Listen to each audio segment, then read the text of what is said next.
Hi everyone, thank you for joining us for Let's Read, our summer edition.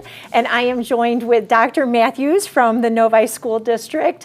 And we have a lot of great reads that we want to share with you today.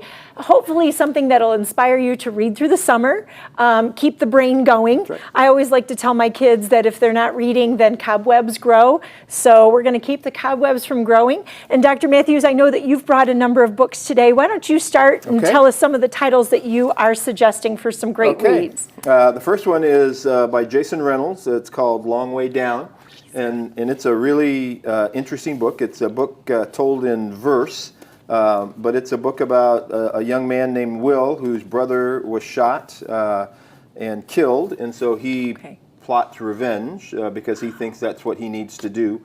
And the story is really about him in his apartment complex at the top floor, and every chapter is going one floor lower, and somebody gets on the elevator and they have a discussion about whether or not he should carry out what he intends to do. And so it's a really, really interesting book. It gives a really interesting perspective on the relationship this young man with family members, his uncles and grandfathers and his brother, and whether or not he should go through with what he believes he needs to do to avenge his brother's death. Wow. So it's a really great story. It does. And it's really probably for high school age kids, but it's a story that I think will capture their attention and hold their interest as they read it. It sounds like a great story. And I know that Jason Reynolds is a very popular author, and that was the All-American Boys book that we that we read in February. Right. So you're reading another. So obviously he must be good if you're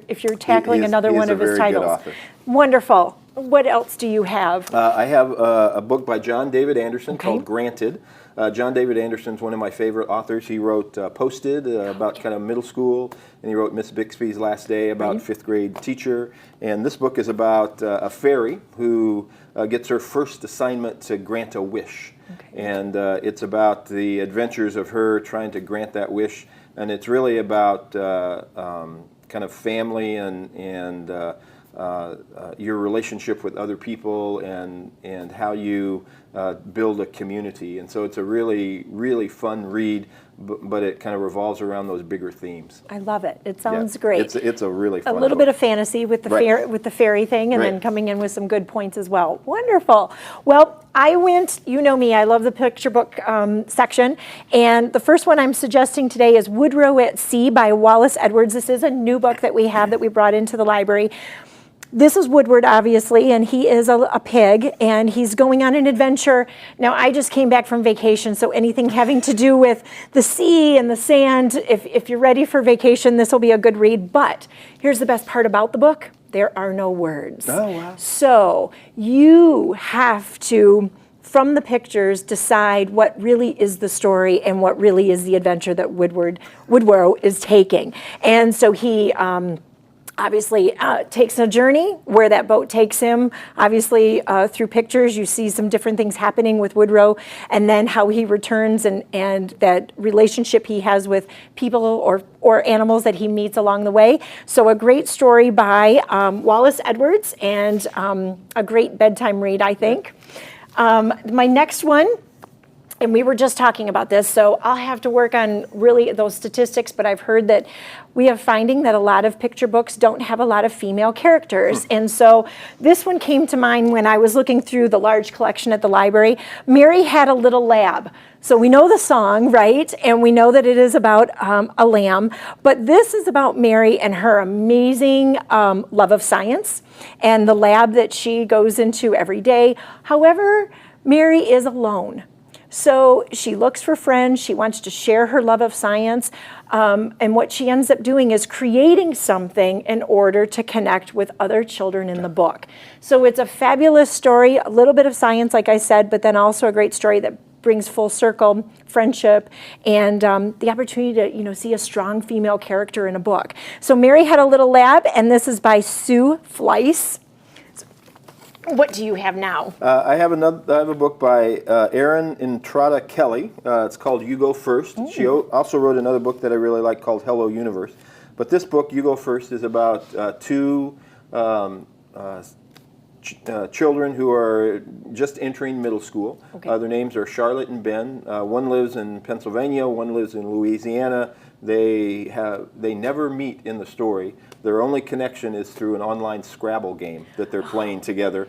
But they're kind of going through the same experience of going into middle school, trying to figure out who to sit with at lunch, trying to figure out who their friends are, trying to figure out if they can be successful in middle school. And going into middle school is always it's a quite hard a thing. challenge. Yep. It And is. so, but it's a really fun book because they through their love of Scrabble, they are able to kind of share some of their thoughts and feelings about what they're going through as they try to figure out the culture and the climate and the life of a middle school. So are they IMing each other Yep. like through the game? Yep. Oh, and, I love and it. it's told kind of each chapter is one chapter is Charlotte, one chapter is Ben, one chapter is Charlotte, one chapter is Ben. So it's a very creative way to tell the story as well. But it's a really good story, and it again talks about some universal themes that students can relate to. Absolutely. I have a middle schooler starting 6th grade this year, so that sounds like a great book to be introducing. And then the last book is a book for adults. It's called Everything Happens for a Reason and Other Lies I've Loved.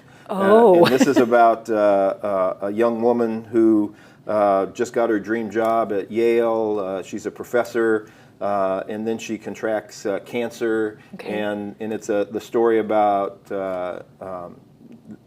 her struggle with trying to figure out how to live through that experience, and some of the well-intentioned but probably hurtful words that people say, like this happened for a reason, or if you only understood the bigger picture, all those kinds of things Right. that we sometimes say because we don't know what else to say. Correct. And so she kind of gives us a perspective about how that feels when you're the person that's going through it. And it's a really good book.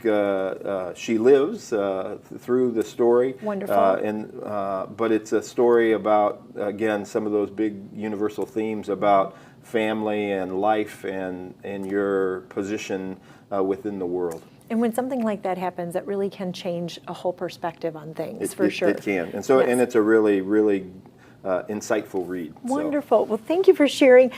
This year, our summer reading theme is about music. In fact, I wore my T-shirt, Libraries Rock. So my next book is Jazz Baby, and it's by Lisa Wheeler. Lisa Wheeler is a Michigan author. Oh. And in fact, I want to read her little bio that they put in. It says, Lisa Wheeler, who gets most of her ideas while in motion, wrote the first stanza of Jazz Baby while doing laps in a swimming pool. She also has written stories while cutting grass, cleaning, and walking. Forward momentum may even have inspired her to write Mammoths on the Move, a book about migration. Lisa writes, swims, and dances just south of Detroit, Michigan. So we have a number of Lisa's books. But what I love about this story is, one, it's a story of a cultural family, African-American family, and they incorporate the sounds of what you'd hear through jazz music. Yeah. So great story for our preschool age, and obviously sounds and movement, and just a free-flowing book that I think kind of puts a tap to your toes, actually, as you read it. So Lisa Wheeler and Jazz Baby. And for my last book, I actually took a little inspiration from you, because I know you're reading all the heavy stuff. I had a friend stop into the library. His name is Prasad, and Prasad lives in India. Dropped in a couple weeks ago before I went on vacation, and he handed me this book.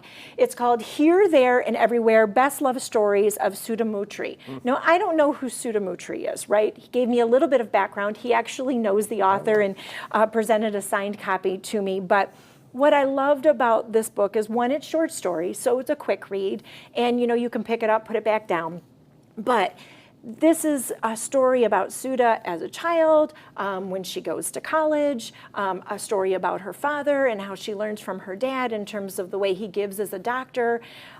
So each one to me was inspirational in some way. And I want to leave with just one tiny little part that I read that I just thought was amazing. So this will give you an idea of how good the book is.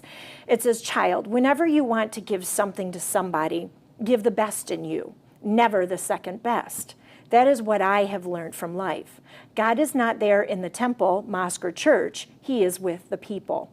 If you serve them with whatever you have served God. My grandfather answered my question in a different way. Our ancestors have taught us in the Vedas that one should donate with kind words, donate with happiness, donate with sincerity, donate only to the needy, donate without expectation, because it is not a gift, it is a duty. And the book goes on to talk about that, but that's just one of the short stories.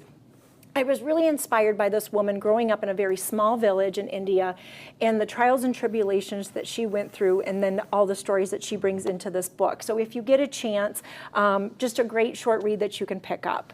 So before we leave, Dr. Matthews, I want to thank you because you and your staff did a wonderful job welcoming the Novi Library into your classrooms and into your schools this spring so that we could do our summer reading program and let all children, but also adults know that our summer reading program is for everyone. All ages can enjoy it. You're obviously already, I hope you signed up because you've already met our quota for joining summer reading, but I hope that through us working with you, we made some changes this year and we said, we'll count books instead of pages. Right.